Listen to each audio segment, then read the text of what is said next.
Je ne le souhaite pas aussi. Vous formez des gens à l'esprit millionnaire, à l'esprit milliardaire. Alors, et la question c'est, quels sont, comment on appelle ça, combien d'entreprises avez-vous, puisque vous dites que vous êtes entrepreneurs? C'est une des questions récurrentes qui sont posées. Moi, je fonctionne comme un médecin. Quand vous êtes malade, vous partez à l'hôpital, vous ne voulez même pas savoir le nom du médecin qui va vous soigner. Tout ce que vous savez, la blouse blanche même est déjà un élément psychologique qui vous aide. De toutes les façons, aucun hôpital ne va laisser quelqu'un qui ne connaît pas le corps humain. Donc, quand on finit de vous guérir, donc quand les gens vont à l'hôpital, ils ne veulent même pas connaître le médecin est venu comment. Moi, je connais plusieurs docteurs qui partent à l'hôpital à moto. Et ils soignent des gens qui viennent avec des V8. Mais ces gens ne posent jamais la question au docteur, tu as soutenu où?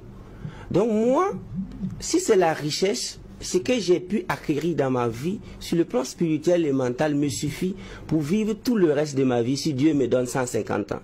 Maintenant, l'erreur monumentale que les gens ont commis, c'est quoi?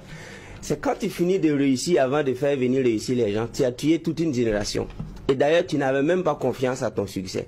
80% des soi-disant partages d'expérience en Afrique, c'est des gens qui ont travaillé pendant 50 ans, construit des immeubles, et pour revenir dire que les jeunes sont paresseux. Mais le jour que tu as eu l'idée de construire l'immeuble, tu n'avais pas 50 ans. C'est ce jour-là que tu commences à partager ton succès, si tu es vraiment quelqu'un qui a appris le succès. Moi, j'ai appris le succès, les formules du succès, scientifiques, et je peux enseigner n'importe quel humain sur le succès. Mais là, s'il veut voir mon succès, ma voiture, j'ai commencé à enseigner à Ouaga à vélo. Je pédale mon VTT, je garde devant des gens qui sont venus avec des voitures, je les donne coup et je quitte. Et souvent d'autres sortent, ils regardent mon vélo, je dis regarde, dans peu de temps, aujourd'hui j'ai des V8 que je conjugue au pluriel.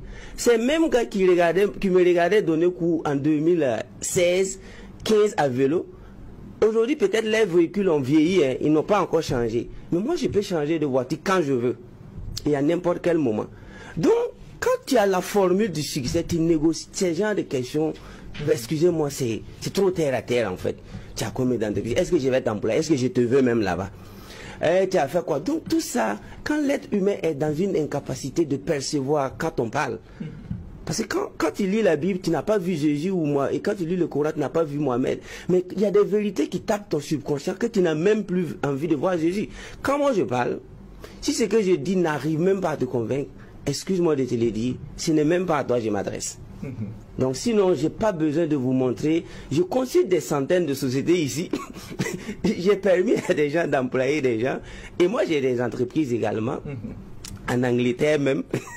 Donc, j'ai pas besoin de venir vous montrer ma société en Angleterre, combien de livres sterling je gagne en formant des gens en Angleterre. J'ai pas besoin. Parce que si j'utilise ça pour te convaincre, c'est comme si j'étais négocié.